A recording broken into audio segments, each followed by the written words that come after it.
2026 சட்டமன்ற தேர்தலில் தனிப்பெரும் கட்சியாக வெற்றி பெற்றுள்ள தமிழக வெற்றிக் கழகத்தை பதவியேற்க விடாமல் தடை செய்யும் மாநில ஆளுநரை கண்டித்து தமிழகம் முழுவதும் காங்கிரஸ் கட்சியினர் கண்டன ஆர்ப்பாட்டத்தில் ஈடுபட்டு வருகின்றனர்.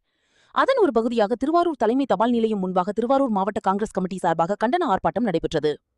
திருவாரூர் மாவட்ட தலைவர் நீலன் அசோகன் தலைமையில் நடைபெற்ற ஆர்ப்பாட்டத்தில் நடைபெற்ற சட்டமன்ற தேர்தலில் 108 சட்டமன்ற தொகுதிகளில் வென்ற விஜய் தலைமையிலான தமிழக கட்சிக் கழகம் அரசியலமைப்பு சட்டப்படி அதிக இடங்களை பெற்றதன் மூலம் விஜய் ஆட்சி அமைப்பதற்கு ஆளுநரிடம் கோரிக்கை வைத்தும் ஆளுநர் 118 உறுப்பினர்களின் ஆதரவு தேவை என ஆட்சி அமைப்பதற்கு அனுமதிக்காத நிலையில் ஆளுநரை கண்டித்து திருவாரூர் மாவட்ட காங்கிரஸ் கமிட்டி சார்பாக காங்கிரஸ் கட்சியினர் 100க்கும் மேற்பட்டோர் இன்று திருவாரூர் தலைமை தபால் நிலையம் முன்பாக மத்திய மோடி அரசில் எதிர்த்து கோஷங்கள் எழுப்பி ஆர்ப்பாட்டத்தில் ஈடுபட்டனர்.